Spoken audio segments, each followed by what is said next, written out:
What up, weebs?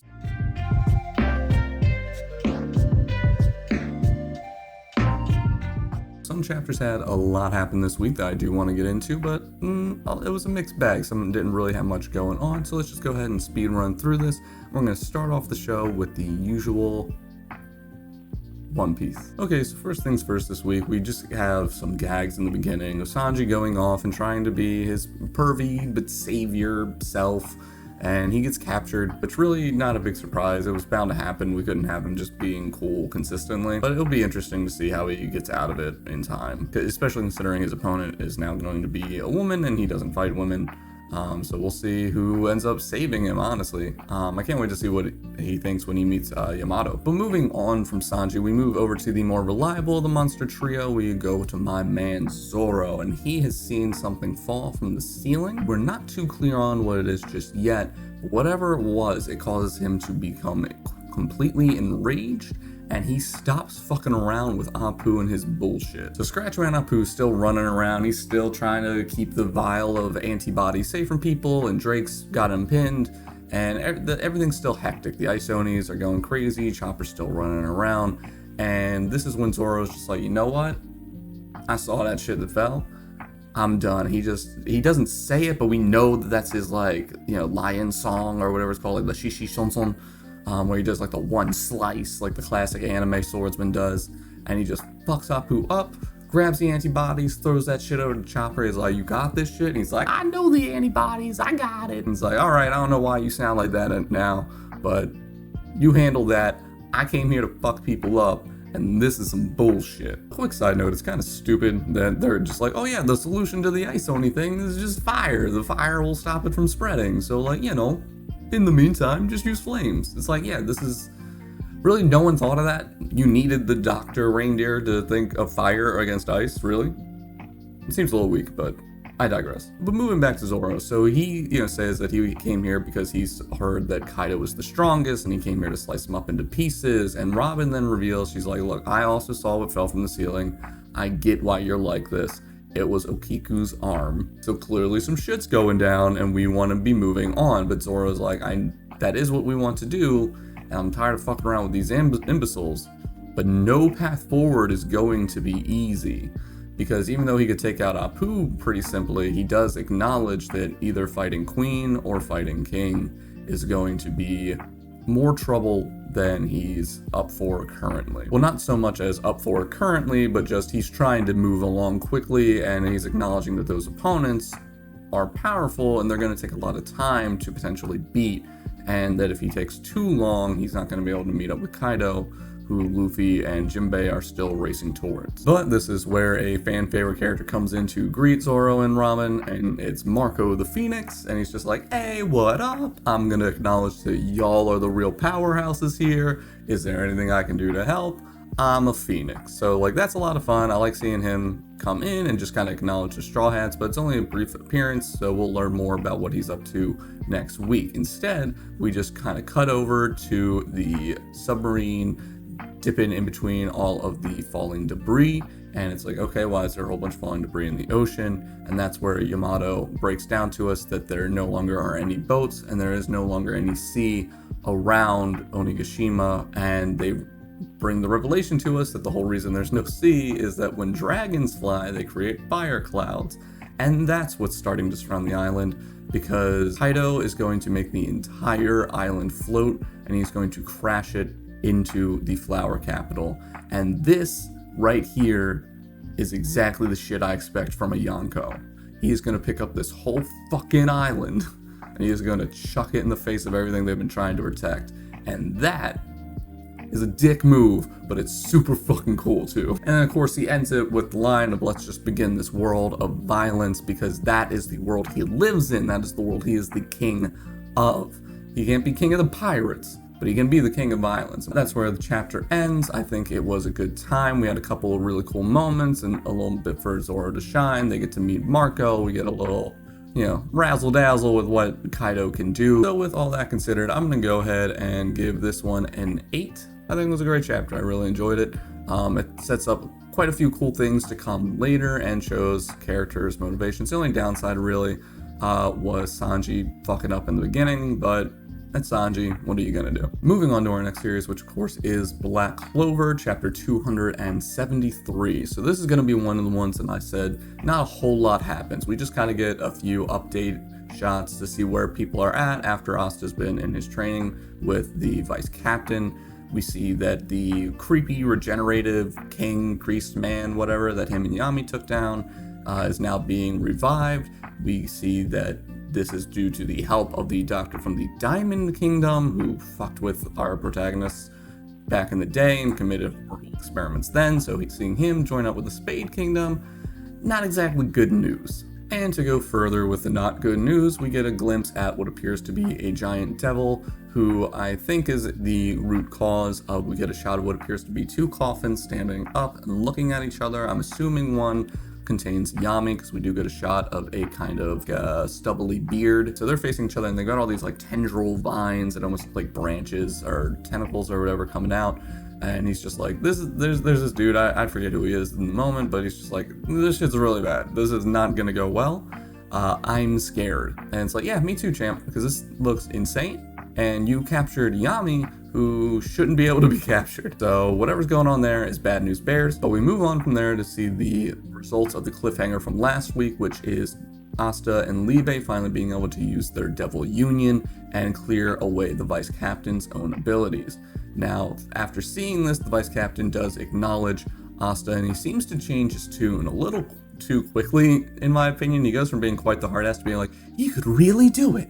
This is a very powerful ability, and if only he learns to control it. Like, all right, look, champ, like, you were supposed to be the asshole here, and we were kind of digging that vibe. Let's go back to that. Just be like, all right, cool shit, you beat me. Let's move on. But from there, the rest of the chapter really is just the vice captain, gushing over Asta and giving him a pep talk and becoming a lot softer. He lives behind one of his devils, and he's just like, look, shit's going down. We got to get going, but you aren't quite ready for that. That was dope, but you can't repeat it, can you? So stay here, get a handle on it, and then come join us. And it's like, all right, well, who's us gonna be? And so we get a final shot where we see all of the magic captains and and all the people who are clearly all geared up and ready to go. They're all wearing the same cloak, which I thought was really interesting. Like, I think it's a good showing, almost kind of like in the final Naruto arc of like the 4th Shinobi War, where they all just wore the same headband and stuff. It's like, we're gonna set aside our differences. We have a much bigger enemy now. We're all on the same team. Let's go fuck them up. And I'm down for it. I think that's gonna be dope. I like that is included with the captain, especially now that we know that he's royalty. I feel like that just makes him blend in a little better. That's gonna make them respect him just that little more, even subconsciously. I think it was cool. There's some cool stuff in the chapter, but it was really just a setup chapter, and so it was a setup. It was kind of cool. It was pretty good. I'm gonna go ahead and give this one a 6. But moving on to this week's chapter of Dr. Stone, we have chapter 176, and this is probably the shortest chapter in the bunch. It takes place over a very short period of time, where we see our heroes picking up right where we left off, and they're riding motorcycles to escape from Stanley. So one of the smart things that they do is they realize that they're running away, but they're still within range of the protocols and nets that Stanley would have set up for their capture. And one of the first things is going to be that they have a hail of gunfire coming after them. So how do they avoid that? Well, you get Hyoga to be like, all right, let's use Zeno here as a human shield. They're not going to want to shoot him. And it's like, all right, yeah, that's good. That's a good move. Let's make the crazy dude do the crazy shit. And they even point that out in the series. But from there, Senku is like, all right, look, this isn't going to be nearly enough. This shit is crazy. Let's throw up a smoke screen. Yo, you were a professional driver. Help me out with this shit. They throw up the smoke screen, and then it's like, the enemies are going to be too worried about hitting Zeno. They're not going to fire blindly into a smoke screen. But Stanley is not your regular motherfucker. Because Stanley, not only does he take the shots at them and risk hitting Zeno, but he knows he's not gonna fuck up because his accuracy is phenomenal, because he's able to hit Tsukasa and Hyoga directly in their arms, so that even though he couldn't get kill shots and he couldn't secure Zeno, he could remove the team's strongest combat force, meaning that if they do catch them, they're gonna win. There's no question about it. Because without someone like Tsukasa or Hyoga, who do they have left? They have Kohaku? She's pretty cool, but it's not enough. And one of the things that I really like that's just kind of like a real Little side note is that when we get an up close of Stanley's gun, we notice that there is rifling within the barrel. The rifling helps speed up the bullet. It's an advanced craftsman technique for firearms. So seeing that he was able to have a firearm with that installed in it not only shows the difference in the capabilities in firearm crafting between Senku and Zeno, but also the focus. So it's really cool to see detail like that not even be mentioned aloud, but just kind of shown for those who would know it. But finally, we end the chapter with a little Senku fuck you, because he did the classic shitty trick of putting sugar in your gas tank. And the plane tries to take off to chase after him, which would be like their third round of the net, and it fucking plummets because the sugar carbonizes. And it just turns to sludge, and it fucked everything up, and these dudes fell out of the sky. We get a really well drawn set of double page where Stanley is kind of, it feels like, seeing Senku for the first time and acknowledging him as a viable opponent. Because up until this point, regardless of what they threw at him, Stanley has been able to overcome, he's been able to track them down, he's always kind of been one step ahead of them. He fucking sniped Senku at a point. Regardless of all that, he's overcome it. And now, not only has Senku proven himself to be a worthy adversary, he has actually won, and they're able to escape. So getting these dual shots of Stanley looking at him for the first time, truly, and Senku really standing tall and proud over what he's been able to accomplish with his team, it's a really nice way to end the chapter. So I thought that this was a really cool bit of writing, and the art was really great this chapter. So I'm going to go ahead and give this one a 7 as well. Moving right along, we're getting to the chapter that I absolutely needed to talk about this week, because my boy is back, and that is My Hero Academia.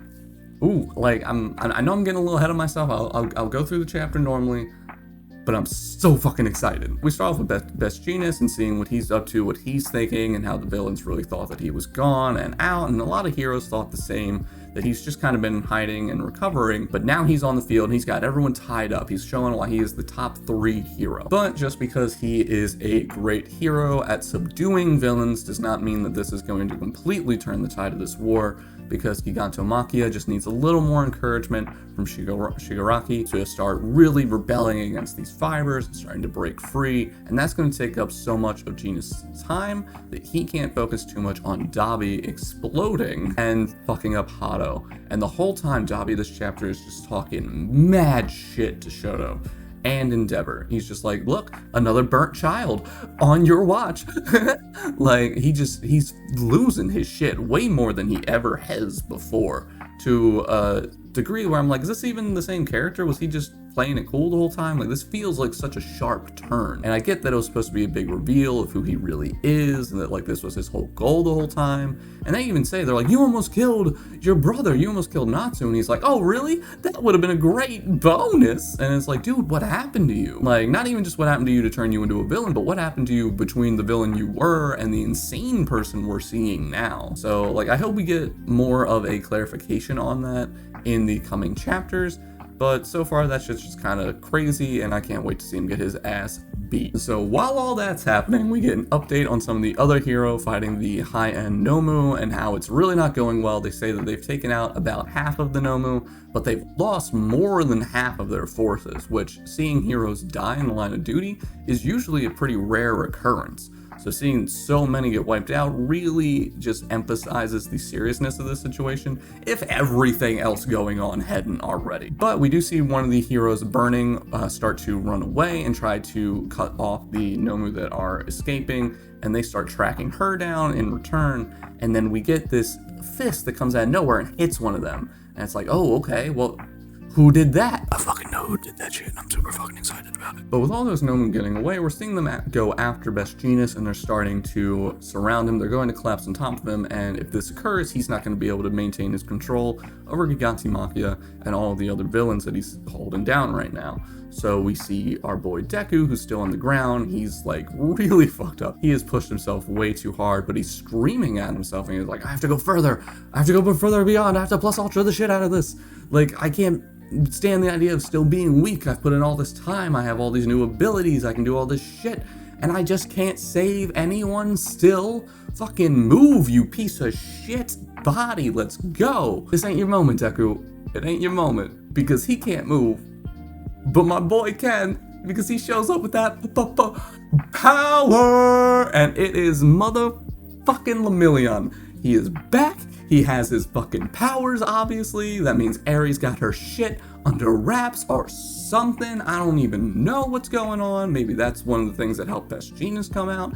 But he shows up and he fucks these bitches up. He just whocks them. One hit each.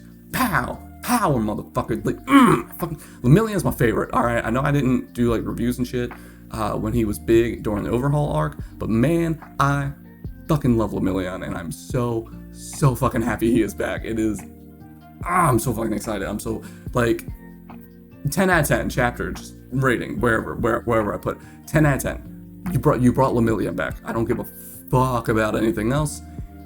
Holy shit, my boy is back. I am so excited. I hope you all also are excited. I saw Tectone on Twitter saying like, finally my fucking boy is back, you know. Or yeah, however he says it. It's just like, he's back. He's like, everyone loves Lemillion. He's amazing. When he was introduced and everything was brought up and it was like, all right, this is the guy who was probably supposed to receive One for All anyways. And so you're a little hesitant when you meet him, but then as things unfold and you see him, especially in those scenes where he defends Eri in the underground all by himself, even though he's still just a child, he's still a student himself, you see him as a true hero, that he really gets it. And there's that point where Deku's thinking about giving him his quirk, and as the audience I was like, you probably should, honestly. Like, holy fuck, like, he's so good. You know, Deku and Lemillion make the right choices in that scene, but it's just like, he won the audience over so much, and to bring him back in this way, it's just like, as Tectone said, we can finally give a shit about this again. Like, I have been waiting. I thought this was going to be something that happens much later in the series, given just how much Eri doesn't have control over her shit, but seeing how big this arc has gotten, and it kind of feels like the end of everything, I guess it makes sense for him to come back now. But man, I cannot wait for next week. I cannot wait to see him whoop ass and crack jokes and just be the amazing Lemillion that we know he is. So yeah, 10 out of 10. 10 out of 10. Perfect chapter. Masterpiece. Love it. More Lemillion, please. Every week. Every week. Ranting and raving aside, we are moving on to our final manga of the week, and that, of course, is Undead Unluck. Now, Undead Unluck chapter 42. This again is another one of those series where this week not a whole lot happened, but a lot kind of happened. Like, it's a little weird because we start off and we're just kind of getting the aftermath of the events of last week. Fuko's still in the past with old Andy as he's coming to terms with who he is, this ability that he has, and he buries his friends. Then we kind of just get a supercut of them journeying together. I think this is a great showing of just how far Fuko herself has come, that we see her standing like side by side right by Andy. She like fucking, she's shooting dudes off cliffs and shit. This is so much fun. Like they make such a good team even when they're not on the same page. But it's not all joy, because under the surface, Fuko mentions that this entire time, the whole time they traveled together, Andy's never smiled. It just hasn't happened. He seems so weighed down by everything that's going on, and kind of understandably, like, he learns that he's kind of this immortal monster. He can't die. His friends kind of died for him.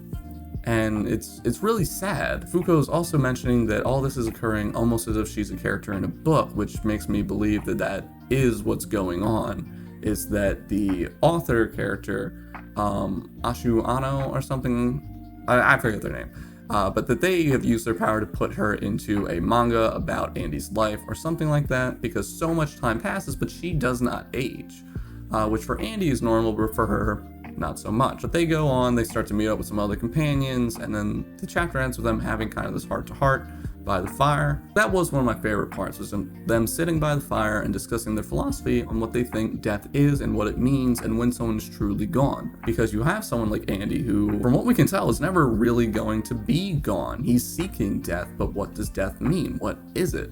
And to him, he's thinking that it's when your brain stops working, which is ironic because he's got a giant shard in his head to stop his brain from functioning in a certain way. That doesn't mean that he's immobile. It's not the form of death that we usually assume it is. The version he's talking about also applies to the version that we're used to, because when you're dead and in the ground, your brain isn't functioning anymore either, and that's also the death of you.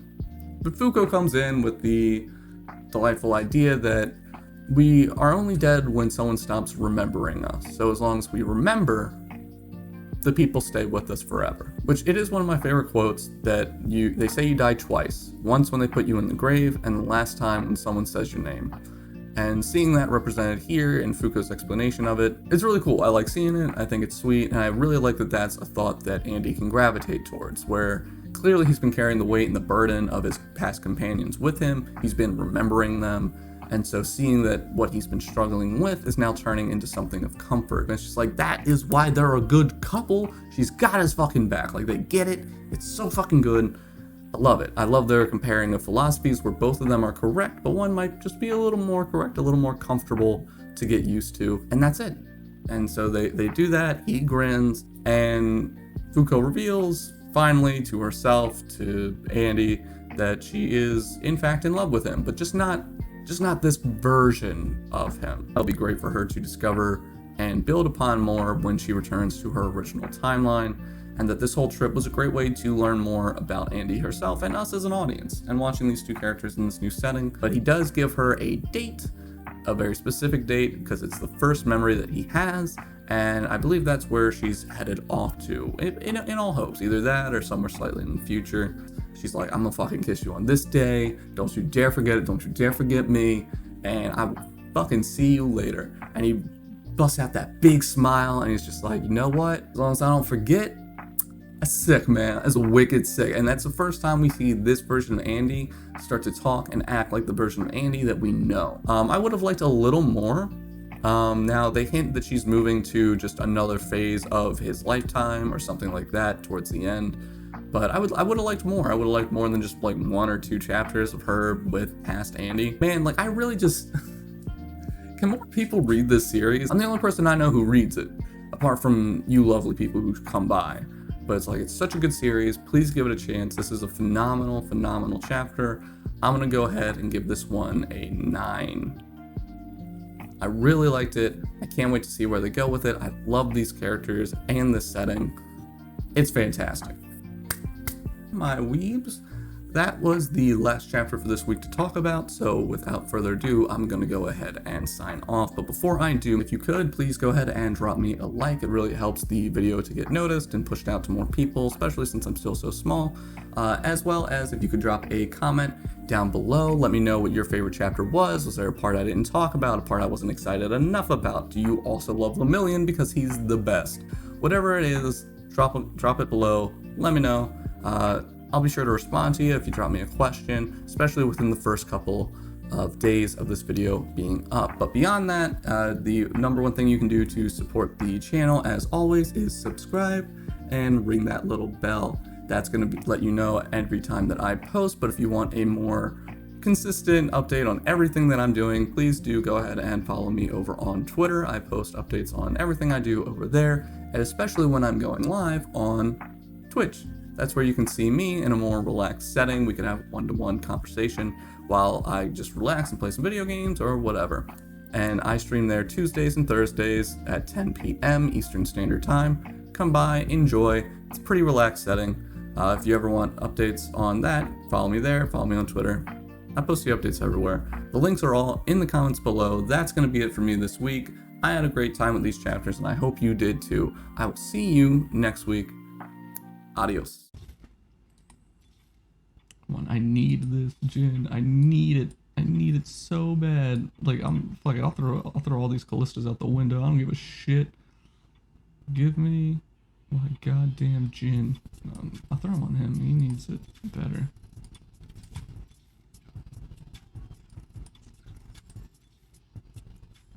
There he is. There he is. Fuck it.